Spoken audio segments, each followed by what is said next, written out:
Welcome to the One More Thing Tech podcast, the show where we geek out about absolutely everything tech. So, Kwesi, did you see that Apple is going to be launching 15 new products this year? I would hope so. But, the more Apple products, the better. But what are these products specifically? Let's go through them really quick. The iPhone 17, the iPhone 17 Air, iPhone 17 Pro, iPhone 17 Pro Max. Okay, so that's 4. Mac Pro, MacBook Pro, iPad Pro, AirPods Pro 3, Apple Watch Ultra 3, Apple Watch Series 11, Apple Watch SE3, HomePad it looks like, new Apple TV 4K, HomePod Mini 2, AirTag 2, Studio Display 2, and some rumors of a Vision Pro or Lite and Pro Display XDR. Okay, so let's break this down. iPhone 17, obviously. The 17 base model is supposedly coming with the new features that is coming with is supposedly ProMotion, a better selfie camera, the new design, and more. And then we have the iPhone 17 Air, which is supposed to be really thin. I don't know why. I'm not asking for a thin phone personally, but same. If they want to make it thin, go do it, Apple. I want to see how it looks. iPhone 17 Pro, obviously is going to get all the new features, all the best features, like the upgraded camera system, the new aluminum glass, or is it glass? I think it's aluminum back and then glass back too. Yeah, that display.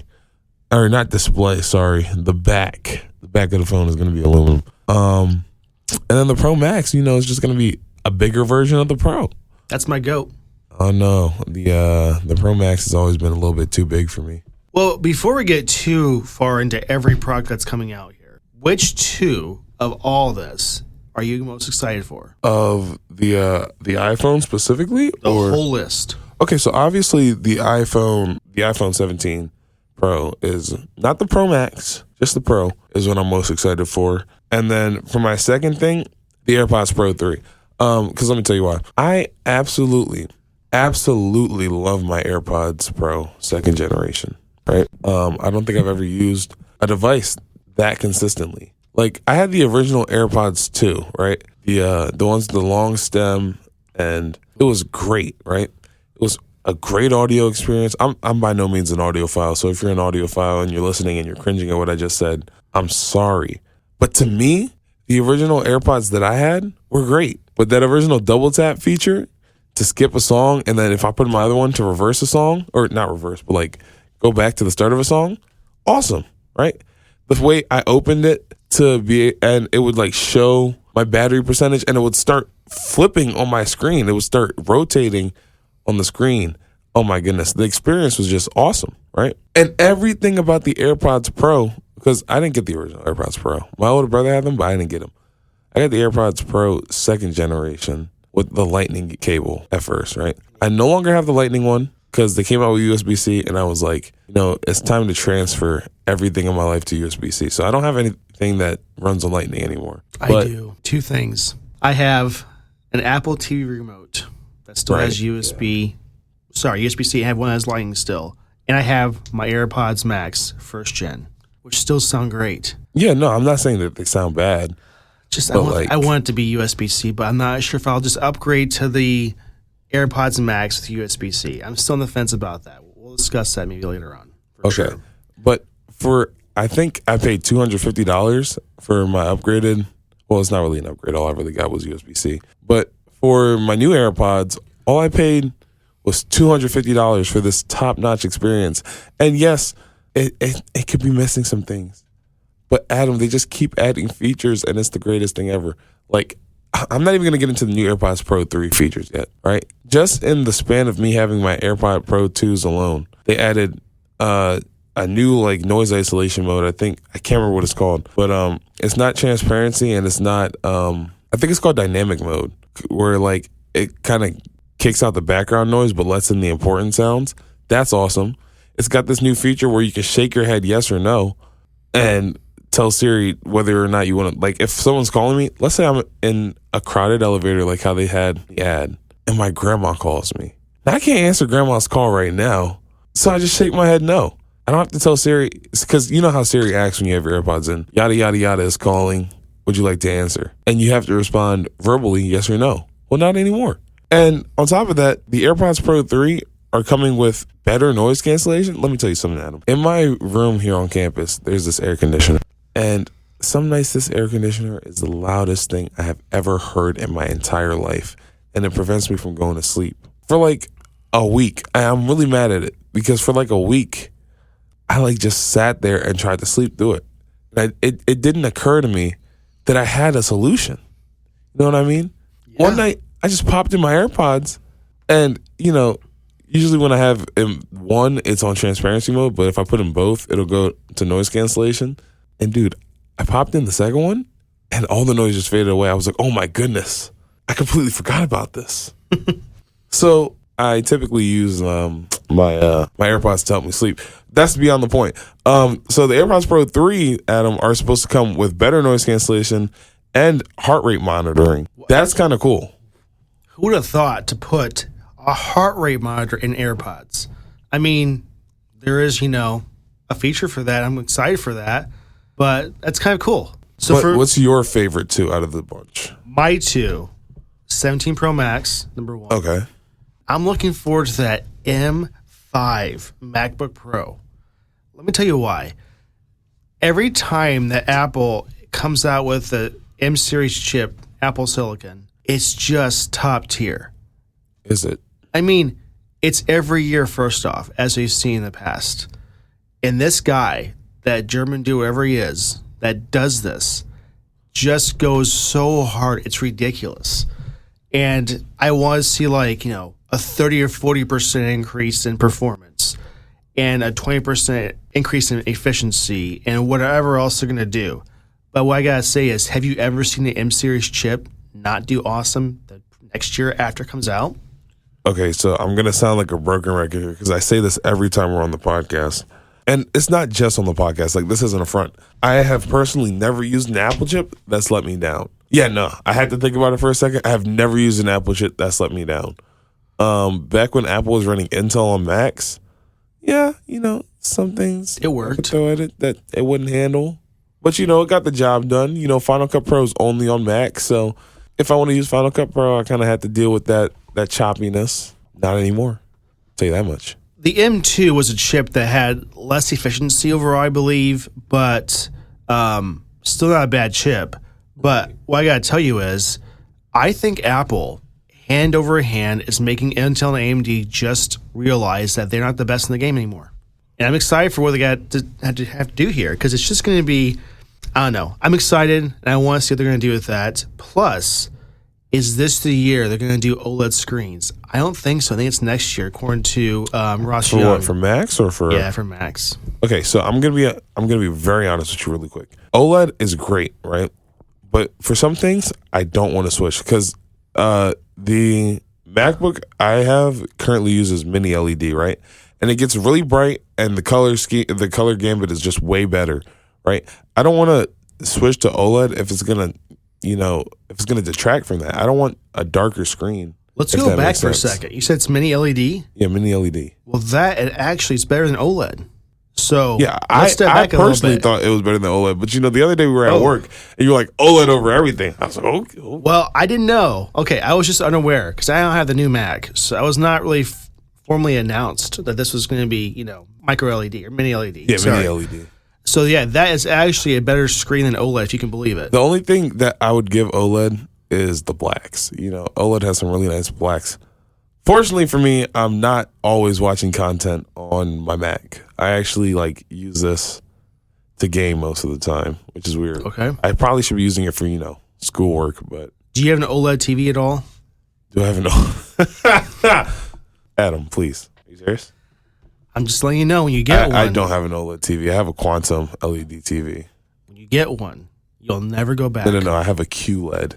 I don't think you understand. A QLED is sad. That's what that is. Really? Just so sad. That's beside the point.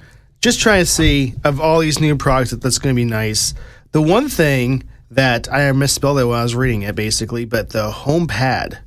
Did you see that? You see that's going to come out with? That's basically their HomePod plus iPad mini device. That's going to be a centralized hub for your whole smart home. What are your thoughts with that? I think it's interesting. I like it. Personally, Google has the Nest Home, I think it's called. For now. Alexa has that little, I know they're shutting down functionality. They just announced recently that they're going to turn off the original Nest thermostat from 2011. They're dropping support. Now I get it's old, right? Right. That's not the problem. But they completely killed the Nest carbon monoxide detector and smoke detector. That's like the end of the year, it's just gone. So I'm just kind of scared what they're going to do with this whole market. Now, it sells very well for them. I hope they keep it. But I'm not sure. I'm a little scared beside that point. Okay, but like I was saying, Google has theirs. Amazon has their Echo Show, I think it's called. That's probably not what it's called, but you know. I think so, but I'm not sure. So Apple's been due. You know what I mean? A lot of people use Apple for a lot of their smart home things already. Like my TV, I could turn on my TV from right here if I wanted to. I wouldn't because it'd probably scare the absolute living daylights out of either my mom or my siblings. But, you know, if I wanted to, I could turn it on. Just do it really quick. No. They're going to think there's a ghost in the house. Because I'm going to be honest with you.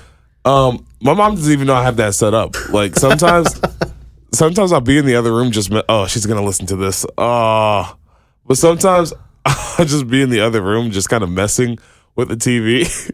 Like it just randomly changes channels, you know, and I have no clue what that has to do with anything. Anyhow, like I was trying to say, overdue for one. Especially like I think even Meta has one where like you can it like takes calls and everything, and it's like a part of your smart home, and I think it moves with you. I think if Apple does something like that it moves with you, so you can be on FaceTime, and like if let's say I'm in the corner of this room and my Echo is facing you, Adam, and I call for it, I want it to be able to like turn towards me. That might be a little bit of wishful thinking, but what are your thoughts? I'm excited for it because, you know, the iPad Mini, which you both agree is a phenomenal device. Now, I'm not saying that's what's going to be on here, I hope perhaps, but it's a screen like that. That's the closest thing we have for comparison. But overall, I see people using the HomePod right now for smart home integrations, like turning on lights, turning a certain scene on, turning off the garage light, shutting the garage door, various different things. Adding a screen to that makes it nice. Could you imagine a home that has this screen that's going to show the family calendar for the day, right? And now we can see that mom's going to be at soccer practice with Jimmy at 2 o'clock while dad's going to take Sarah over to softball. And now you can kind of see that, right? You can use your phone for that too. Right. But when you're in the moment, having that right there is nice. And now I can see from that same display an overall home kit of the entire home. Oh, Jimmy forgot to turn his lights off in his room. I'm just going to do that really quick, right? I mean, I think it's going to be a good thing. Now, what's the price you think it's going to be? Well, it really depends because a while ago I saw that Google had this tablet that kind of turned into their smart home kind of, I forget what it's called, but like their smart home hub, and you can like pick it up and move around with it. And it didn't come with a lot of storage. It didn't come with a lot of RAM or anything. But the fact that it was pick upable and move aroundable, I don't know if pick upable is a word, but it is now. But like the fact that it was mobile enough, it was great. So if they put if they just slap an iPad mini on here, same specs and everything, I think we can expect to see it going for at least $500. I'm gonna guess 400. 400. That's just my guess. I'm probably wrong a lot of ways, but this is just a quick question I have for you, Kwesi. This just came to me like on the way here this morning. Okay. What do you think if there's a concept of an iPad Pro in an iPad mini size? What do you think about that? Let me tell you something. If they put ProMotion and an Apple M5 chip into an iPad mini, I don't care what the price is. I don't. I'm buying it. It's not like I need the performance. My current iPad works just fine. But the only reason I don't have an iPad Pro is because I personally think it's too big. I'm not trying to have an iPad that I'm going to use like a computer, if that makes sense. I want an iPad that's going to iPad, and there's only one true iPad left. And as a result, I have I have the upgraded storage version of the iPad Mini, right? And for that price, you can just go buy you an iPad Air, right? So it's not like I didn't have the choice of buying an iPad Air and an iPad Mini. I just really wanted an iPad Mini. One thing I think that's going to be nice about this whole experience is if they did something like that, like you said, the screen size and portability is really nice, but they could introduce mini LED as well as perhaps, Kwesi, you know I'm going to say this, the fixing of jelly scrolling. Oh my goodness. I feel like we've talked about this every episode. Jelly scrolling is not that big of a deal. And I'll say it again. I've never personally, okay, so that's a lie. I have personally seen jelly scrolling. But it's when I was testing for it, and I took my phone, put it on slow motion, and I just kept jiggling my home screen back, or not my home screen. I was in an article, and I just kept jiggling it back and forth on my iPad. And, that's the only time you'll see it. So jelly scrolling, again, is not that big of a deal. I don't think it should prevent anybody from buying the iPad Mini. The iPad Mini is still probably the best device that Apple sells. And I'm not ashamed to say that. I will die on that hill. I think the iPad Mini is the best product that Apple sells to this day. Really? Yeah. Over the MacBook? Definitely. Wow. There's a reason I bought my iPad Mini before I bought my MacBook. Which is? I wanted an iPad Mini. Okay. I got to say, my first iPad was a Mini, and I loved it. I got the Pro 12.9 inch, and I do like it a lot. And for me, it's watching content, right? That's why I love it a lot. I do use it for computer-like stuff as well, like the podcast right now. And one thing I would say is if they did bring it to the iPad mini size, I'd probably be down too. I think the whole rest of humankind would be as well because it's just that nice of a device. Now, here's a question with that. Do you think they would have any lacking features because of the screen size, or they still throw that M series chip like the M? What's in the current iPad? Is it M3? I think it's the M4. M4? Yeah. Are they going to throw the M5 in that if they do that, if they come out with that next year? Like or is it going an to be reduced? iPad Mini or? Oh, okay. So absolutely not. We're not going to see an M chip in an iPad Mini for a while because, as the only true iPad, it has to follow in those true iPad footsteps for a little bit longer. You know what I mean? It has to keep using them iPhone chips. And I think that's really limiting. This is completely off topic, right? But I'm going to switch here for just 1 second. Did you know that if you go on Amazon today, right, you could buy AirPods Pro for $170? The second gen, not the first. Second gen? Yeah, I'm trying to put you on game here, Adam. Is it a current sale or just that's the price? Hold on, let me check. Because I know it's a sale because it's 32% off. But when does this expire is the question. Well, they never really tell you that. Yeah, I definitely can't tell you. It's just not there one day. Now they're Prime days. They tell you the countdown, but that's about it. Well, yeah, that was off topic, but go ahead. That brings us to the next topic of iPadOS 19. Did you see that they're going to have Stage Manager 2.0, which is an enhanced multitasking mode that activates automatically when the keyboard is attached for managing apps and Windows smoother and more productive than ever?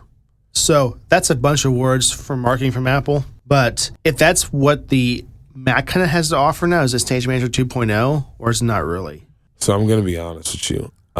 I don't use Stage Manager. I could definitely turn it on at any moment. It's just not something I want to use. So Stage Manager does not matter to me, is what I'm trying to say. However, the new menu bar that's supposed to be coming, the Mac OS-esque menu bar, it's not that different from what we already have on as a dock on. What's at the top though, right? Oh, the menu bar. Yeah. Oh. Yeah. So yeah, the Mac. Okay, so the Mac OS menu bar, the one at the top, right? That's a great feature. I definitely do like my menu bar, especially with how it changes for every app and how it allows me. Well, I feel like most Windows apps have a menu bar, but it's not always in the same place. It's not consistent, and I love the consistency here. And that brings it closer to a Mac OS experience, right? We're not quite there yet, which is good, I think, right now in this time of year. But I want to see if that's going to be a game changer for iPadOS. I don't think so. You don't think so? No. Okay. Just something I want to bring up because until Mac OS can run Mac things, like obviously it can run Final Cut Pro, and obviously it can run stuff like Logic Pro and that. But like there are some things that you mean iPad, right? You said Mac OS.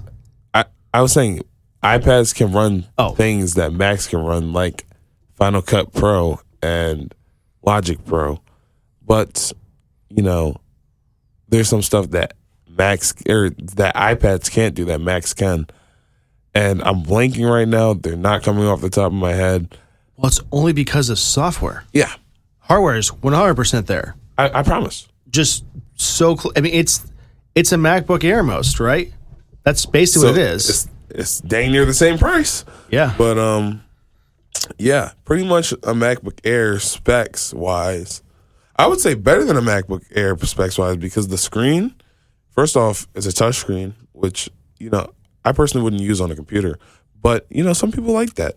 My roommate, he swears by it. I personally don't, but, to each their own. Tell me why. When someone brings a Mac to get fixed or show us something at a help desk, right? I have seen more fingerprints on a Mac laptop than any other device with touchscreen. And I keep telling them, this is not a touchscreen, right? Why is that the case? I think because, I gotta be honest. People, they have iPhones now. And when you go from your iPhone to your Mac, the messages button is the same. Why don't I'm not going to tap my screen because I don't want fingerprints everywhere. But like it would make sense for it to be touchscreen. So and I don't know why Apple doesn't give us that option. So you want to see touchscreen on Mac? It does not matter at all to me personally, but I do know that some people would love to see a touchscreen on Mac. Like my aunt, I think she was the first MacBook that I ever touched, and she wanted a touchscreen even back then. So I think it's been a long time coming, but if they had a touchscreen to Mac, nobody's going to buy an iPad, and if they had Mac OS to iPad, nobody's going to buy a Mac. So we're kind of we're stuck in this situation. Okay, I see. Moving to a completely different topic that I want to bring up to your attention, and I just heard about this last night, by the way. So there is a solid state battery type that kind of destroys lithium ion, if you didn't know about this. And it's supposed to increase the cycle count for power banks and for batteries in general.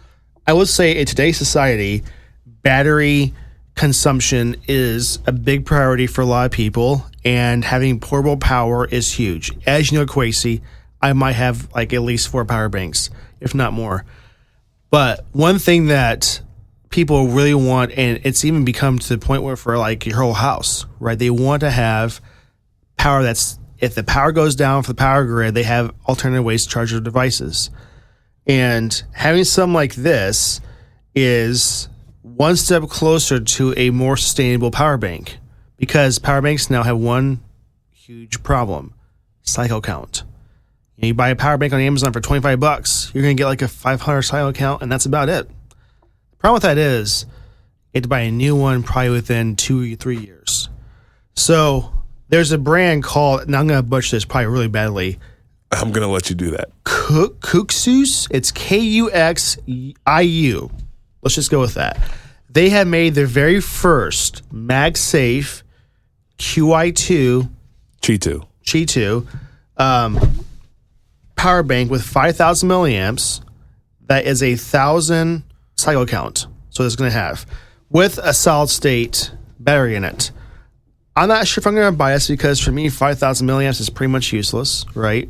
In general. But for the most part, this is going to be an industry starter that's going to bring this whole entire way of charging, I think, to Earth. And I just want to see how that works. It's supposed to be way less of a heat transfer, so it's going to be way cooler charging as well. And temperature cool. I just want to make sure the audience knows. Yes. It's not like a really cool experience. Okay. It's just temperature cool. That's true. So, as I was saying with cycle count, Anchor will tell you that most of them degrade after 300, 500 cycles. This is 1,000. That's huge. I'm not sure what your thoughts are with this, Kwesi, but I want to get. I want to see what your thoughts are with Qi 2 charging and just this new battery type. Okay, so let me hit the new battery type first. So for the last couple of years, we've been trending towards this new I forget what it's called, but this new battery technology. I can't remember what it's called. Solid state? I don't think that's what it's called, but Lithium ion? No, lithium ion's been here forever. Oh, so I'm not sure you're saying it all then. Yeah, but like there's this new like battery technology that's allowing batteries to become thinner and charge faster. But, I'm pretty sure it's a little bit more dangerous. However, that's not the point. The point is, we've been on a trend of getting bigger batteries in phones. Or not just bigger batteries, but like more capable batteries in phones.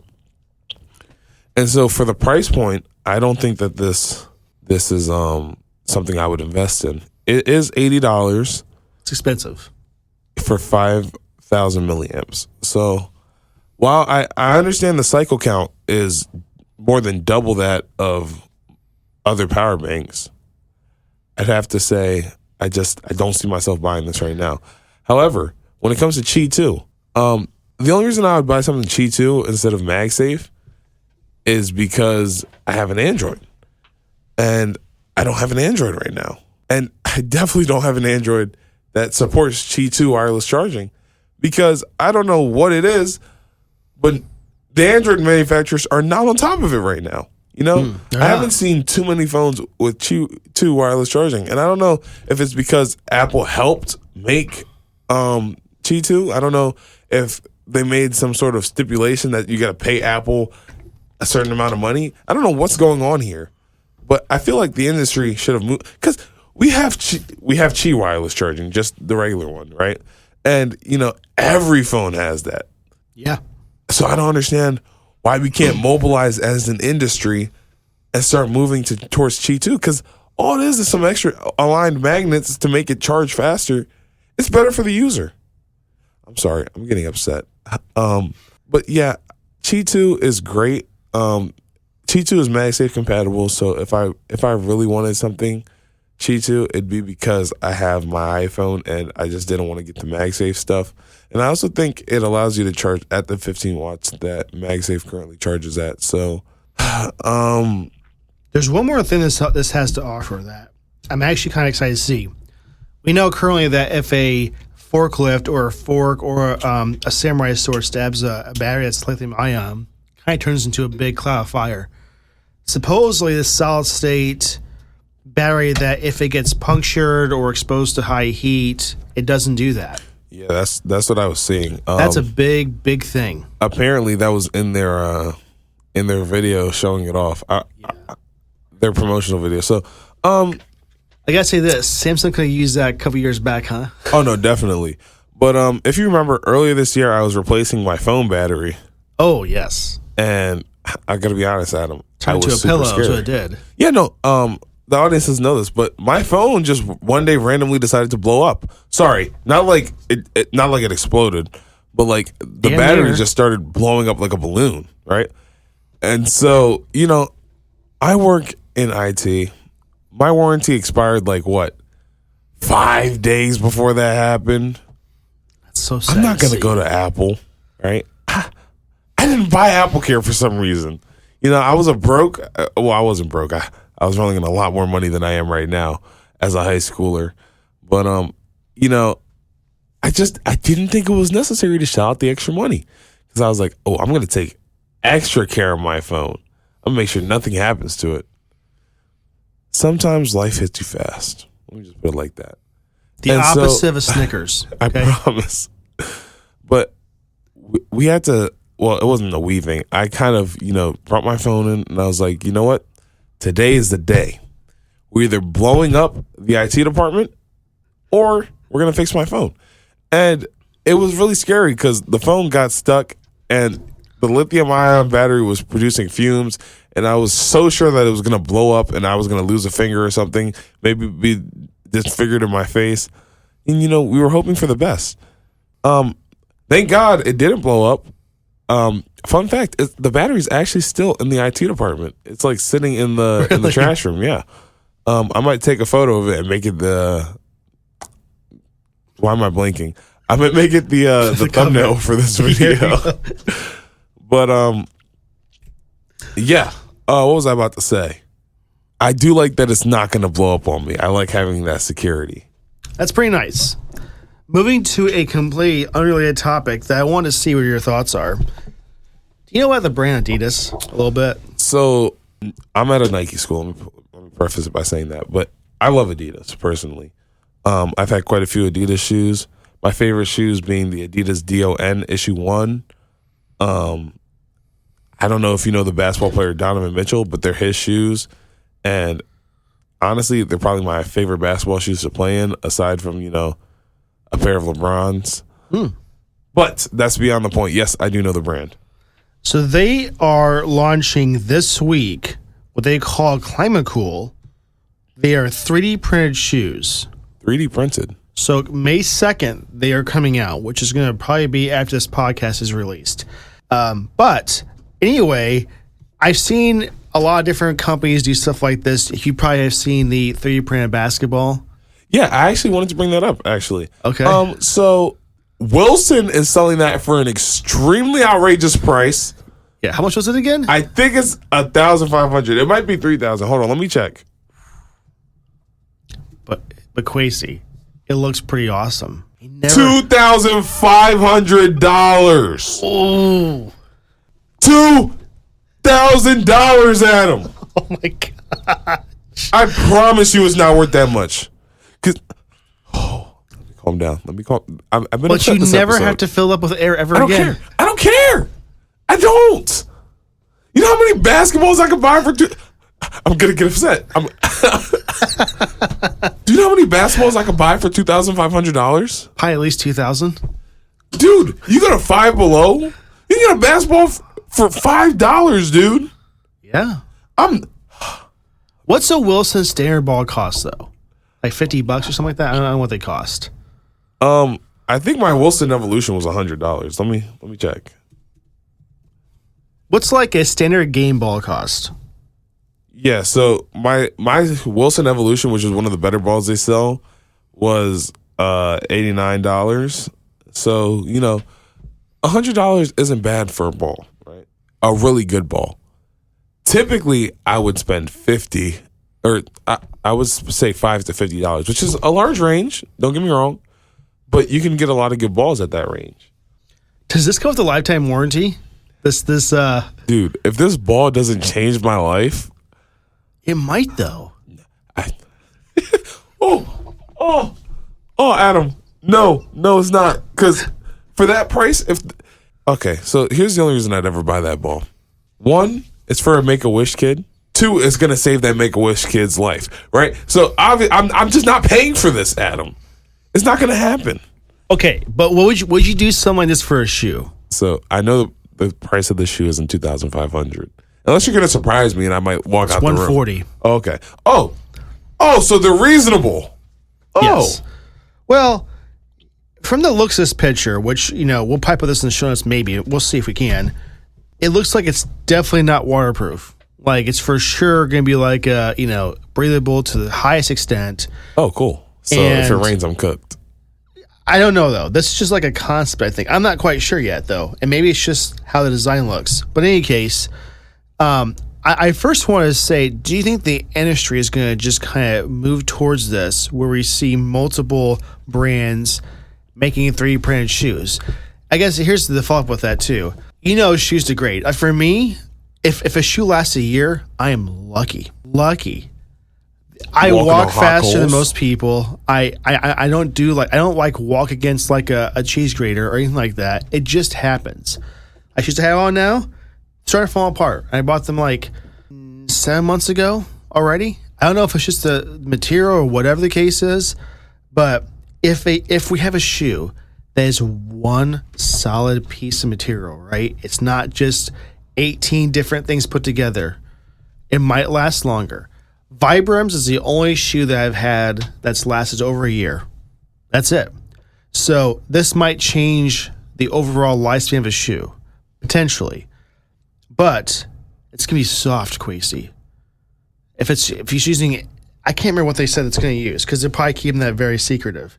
But it's supposed to be super, super soft, kind of like a Croc, but not like a Croc all the way. One thing that's huge. Some people have feet that have like the arch is different, right? Or they have a wider span for their foot. So this shoe can offer a customized fit for your specific feet. If people have different type of feet variations right there, which is kind of cool to me. Does that make it more viable to purchase if it's offering that kind of customization? I think the bigger thing here shouldn't be customization, but durability. If I'm buying a shoe, I personally don't run through shoes, one shoe a year, right? My shoes typically last me a long time, and I think it's because I try to purchase high quality shoes. Like, the reason I buy from brands like Adidas and Nike are because I know I'm gonna, like, I don't like shelling out extra money, but I know that it's gonna last me a long time, which is the reason I choose them over some not name brands. But if it is customizable and, like, especially for people with no arch and people with a lot of arch in their foot, I can see the selling point. You know, that's a great thing to have, is what I'm trying to say. And the price point is not treacherous, right? We're not talking about the Wilson basketball, right? Yeah, if it's only $140, okay. That's the something same I will price. shell out. That is the same price of a normal shoe, which is exactly what the Wilson... If the basketball was $200, sorry, I know I keep going back to this basketball, but it just makes my blood boil. If it was $300, $300 is pushing it, right? But I would buy it for $300. $2,500 is absolutely, positively unacceptable. Like, if I ever see a Wilson executive, somebody's gonna have to hold me back, because that's just. Now okay. Isn't that price point because that is a limited edition basketball and they're doing a test trial out right now? Okay, so cool. So I've seen hundreds of videos of people just printing their own using a special filament and then selling. You know, you can buy a non-Wilson one online right now for $120.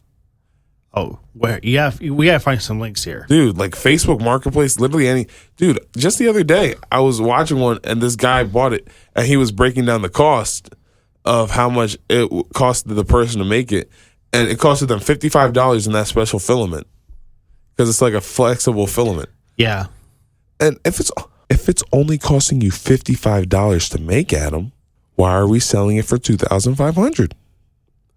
It's weird to think that companies desire money, but you know why? I get the desiring of money. You need to turn a profit, but that's there are people that will buy it. Not this person. They will not see a cent. So if you had $42 billion in the bank, you're not buying that. No. I'm gonna go to Five Below. Give me a regular basketball because it'll satisfy my needs just as well. Okay. And I'm not saying I want to either, but I do want a 3D printed basketball. I want to see how that is compared to any other basketball. I don't know. I'm just curious. You can bounce on a nail and not have to worry. You know, that's kind of cool. Okay, but like I've never bounced a basketball. Just saying, let's say that someone shot for the hoop and they missed it and it fell on a nail, no more worries. And will this technology transfer to a wheel for a vehicle? Which we've seen concepts where there's no, all that stuff, but I think it's going to be kind of a push in the industry for more than one type. I think that would scare me more than anything because, as we know, tires have a lot of technology in them, right? Mm-hmm. And, even today, tires are mostly just rubber, right? And here's the thing. I don't think an airless tire is worth the hassle because here's the thing, right? I was at a tire recycling plant the other day. Don't ask me why. I just kind of ended up there. But here's what happened, right? He was taking it apart and he was explaining how the tires work, right? And, tires have specific treads for different things. And then they also are lined with steel. Did you know that? Mm-hmm. I had no clue, right? So it kind of helps with the durability. But if you're 3D printing a tire, first off, where's the traction coming from? Sure, you can try putting grooves, but that filament it's not strong enough yet. Also, second, just no. You know what I mean? Absolutely not. I will not be in a car with 3D printed tires. That looks janky. You know what I mean? We'll like, see. Sure, it's futuristic and it seems cool. It's a cool idea. For me, it's you drive somewhere and you run into a nail, or something happens where you're going through a junkyard, bringing in some old refrigerator, whatever, right? And there's no more worry of your tire just leaking air for just no reason at all. Have you been in that situation before? Several times. Yeah, I can't say I've ever been. I've run over a nail that should never be anywhere near a road. But I swear, nail manufacturers test all their nails on the road. I don't know, but there's too many on the road. So I'm just saying that would eliminate that problem. Have you ever been near? This has happened before, people too. Let's say that you're at a truck stop, right? Going to the gas station to get some pop, whatever, right? And there's some times where the tire from a semi-trailer just blows up. Have you ever been near that? No, but that'd be the scariest thing ever for me. It sounds like 4 or 5 shotguns going off at the same time. And if you're near that, you're going to die almost, right? I'm talking about heart attack? No, like, it hits you. It's like a grenade. Does it? Oh, yeah. It's like that tire comes off the tire and smacks into whatever. And there's that problem.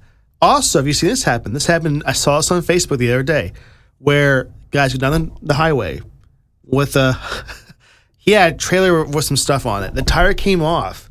It started rolling all by itself, went into a gas station lot, and ran over someone pumping their gas. Okay, so now you're giving me an irrational fear of trucks. You know what I mean? I am just saying that if it's more about safety and more about if I'm driving now, if I run over a tire or something very sharp. You're running over a tire? Well, tires or whatever, right? Or a nail. But I'm just saying that there's a safety factor that I'm looking forward to for that type of tire more than anything. Right. So that's more what I'm excited about, because the tire hasn't really innovated in like 8,000 years, I feel like. It's the same rubberized, steel-bound tire with some air in it. You know? Who's innovating in that? Oh, we had different rims. Great. Dude, but that's all I'm saying, though. There's let me tell you no other something. changes. I seen a like inverted rim where like it didn't have. I don't know how to describe it to the user, to the listeners, but you know how rims usually have like a circle in the middle and then it's like a star coming out. Mm-hmm. Dude, this rim didn't have anything in it. Like, it was so clean. Oh my goodness, it was such a cool looking rim. Like, when I buy my own car, I'm customizing it with those rims. Like, those were absolutely amazing. If you can find it, we'll put in the show notes, okay? I will. In the description. All right. Next up, you know, the European Union is so funny sometimes. You know, they forced Apple to go to USB-C. And now this could be the U.S. Congress. I'm pretty sure this is the U.S. Congress. But, you know, I just wanted to... DOJ.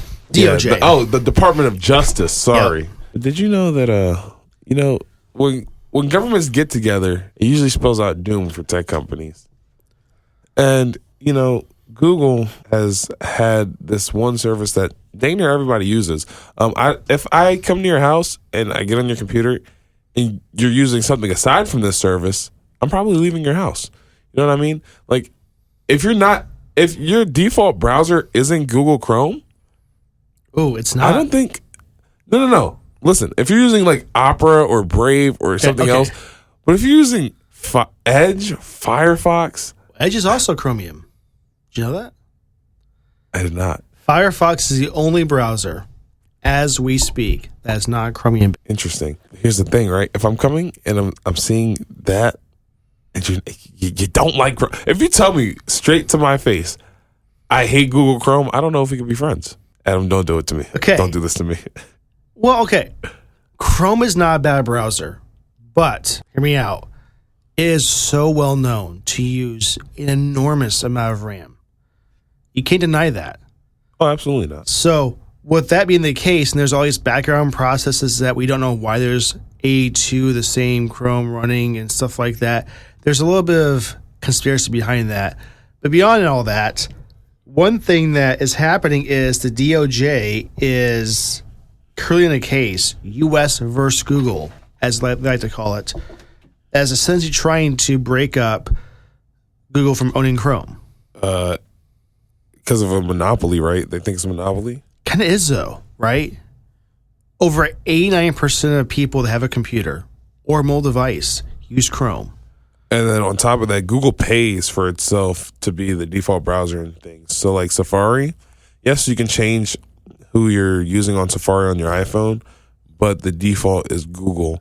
I heard they paid Apple billions for that. Is that true? It is true, but here's the thing. Apple and Google kind of need each other. Oh, yeah. Right? So Apple pays Google billions all the time, and Google pays Apple billions all the time. So really, this money's staying in their own companies. That really tells you that they have other plans for Chrome that's making that money back. Let's just put it that way. Any case, we all know that Google makes their money from basically selling information, right?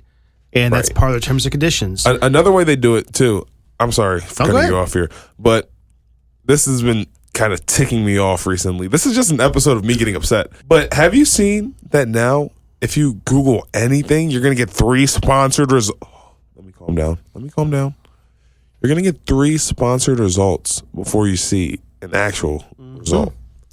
And oftentimes, it's not even relevant to what you searched.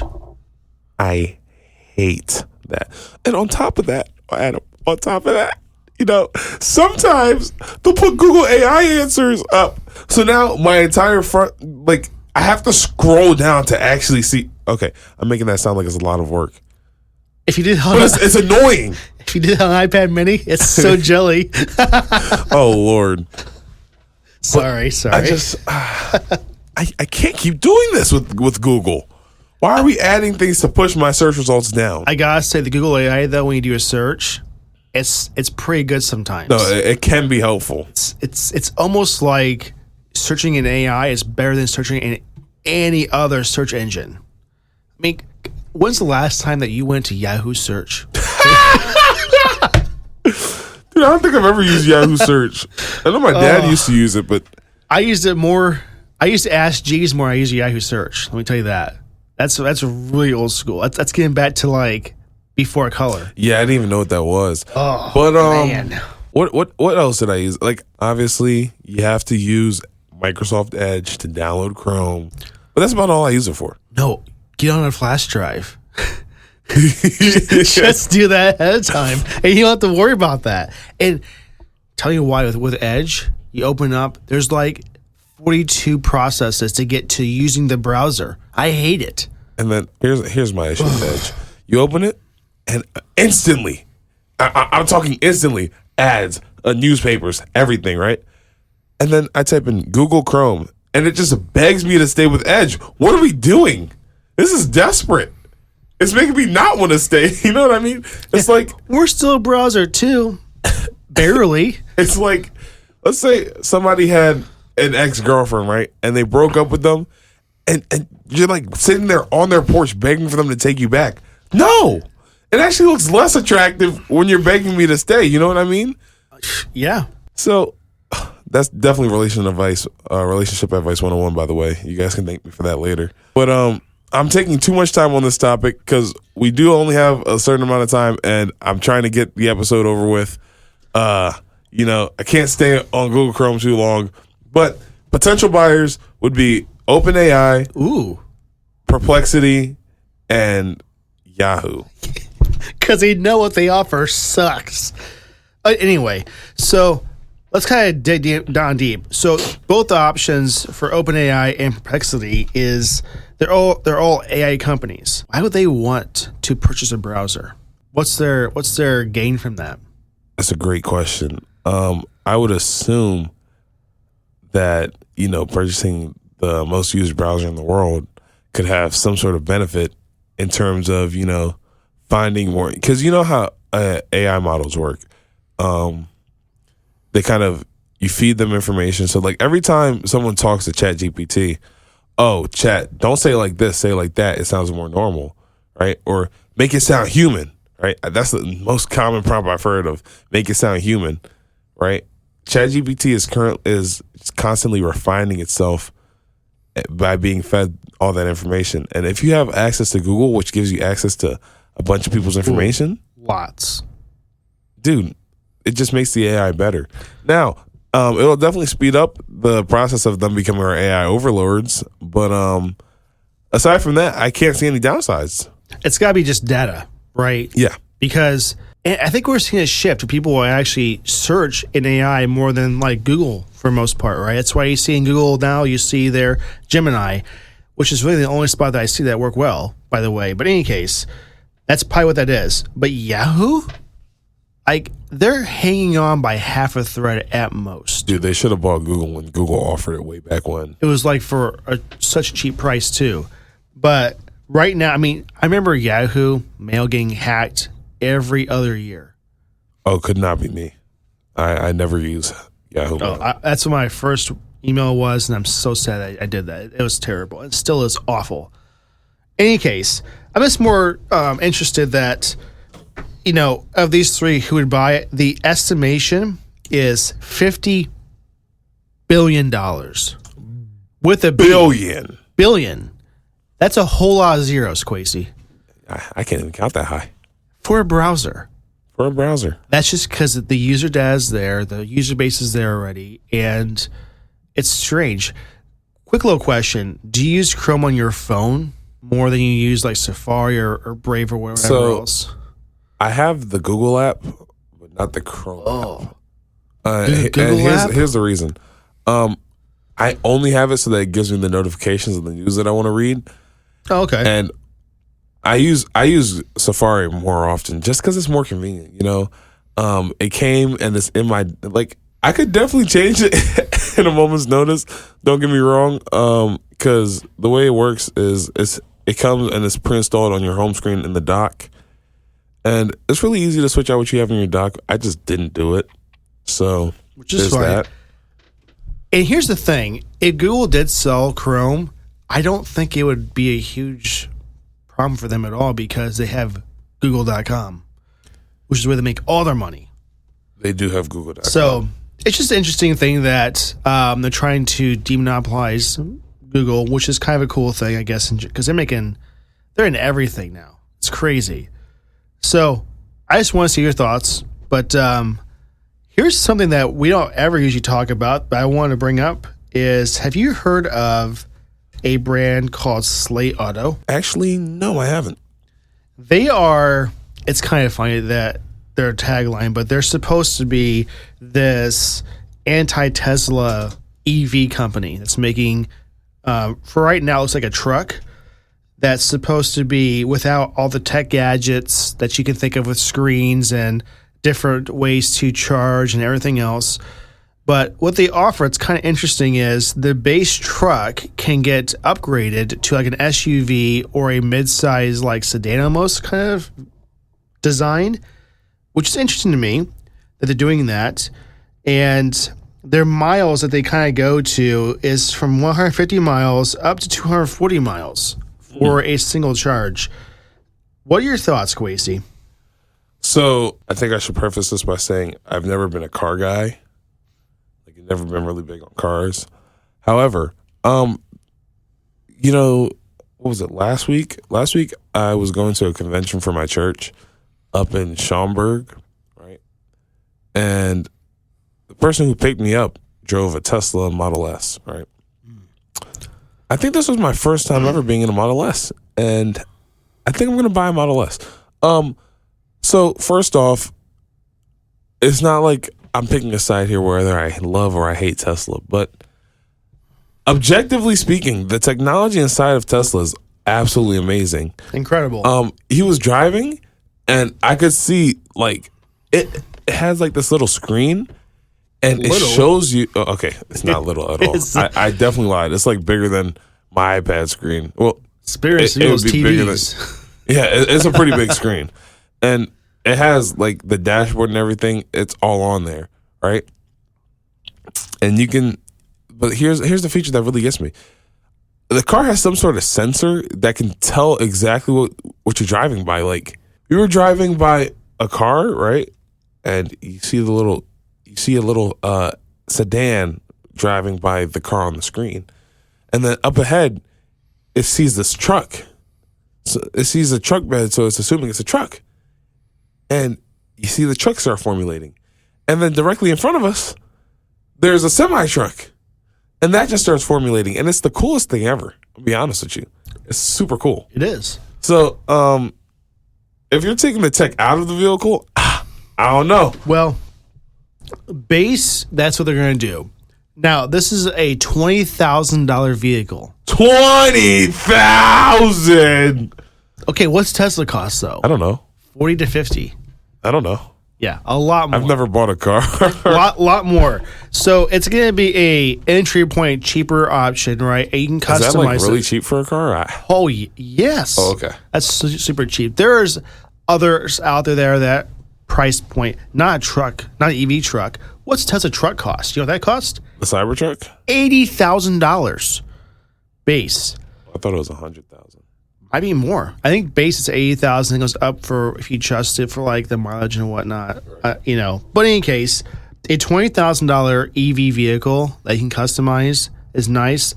Now there is options to put tech into as well, so you're not just going to go without tech. Just so you know. Okay.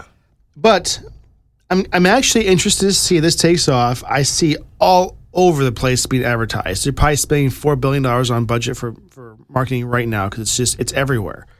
And I just want to see overall what they're going to do with this and how this is going to perform and how you can transform into other different types of vehicles. That's kind of a cool concept. And I'm just curious to see what the market says, right? It's going to be a Tesla in market share in 3 to 4 years. I don't know. What do you think? I don't know because, sometimes when a company already has a head start, it's kind of hard to, try and beat them. If that makes sense. It's definitely possible, don't get me wrong. But I think it's unlikely that it's going to beat Tesla anytime soon. The only thing that it beats them right now is price point for entry-level EV vehicle. And I'm not sure if that's all it does with right now. It's just, I think, the price point. But we'll see. We have to see the feature set. We have to see in the road. We have to see how it drives. Does it handle well in the cold and in snow weather and stuff like that? Can you take this thing out in the desert and have some fun? I don't know. We gotta find that stuff out when it comes out. I think it's currently expected to come out in 2026. 2026. And pre-orders are available right now. So just to bring that up. Okay, so one thing I want to reiterate is we have a Discord channel and we have a specific Discord. So we have a Discord server, and one channel in that server is a Ask OMT.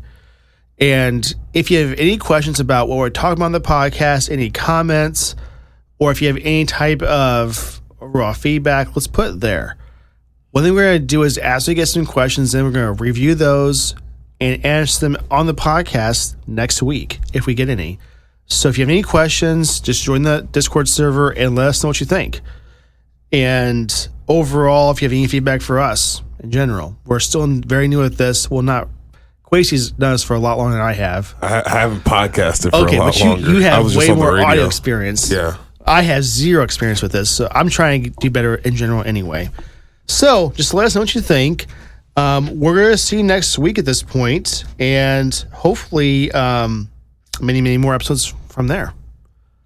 Yep, and I just want to add, if you guys like the podcast, obviously, I don't know if it's obvious, but if you could like and subscribe, also follow on, like, if you're listening to Apple Podcasts or if you're listening on Spotify, if you could follow the podcast, that would help us out a lot so that, Spotify, Apple Music, and YouTube will start pushing our content to other people so that we can keep, making these podcasts for you all. And if there's anything that maybe you want us to cover, maybe you think we didn't cover enough, or, maybe we're just not good at explaining it, any suggestions, anything, just let us know. We are active in the Discord, and if we do see that someone left a comment, maybe we won't get back to you on the podcast specifically, but we will get back to you. Yes. We have a goal of 500 follows before end of May. That's the goal we have right now. We know it's kind of ambitious, but we think we can do it with you guys' help. So, yes. Once again, thank you all for listening. It's been a pleasure serving as your host tonight. Or I don't know what time of day you're listening to this at. We're definitely recording this at 6:50 in the morning, though. So, yep. I don't know what I said tonight. Anyway, have a great week. Have a great weekend because this is coming out on Friday. And we'll see you guys next week. Peace out.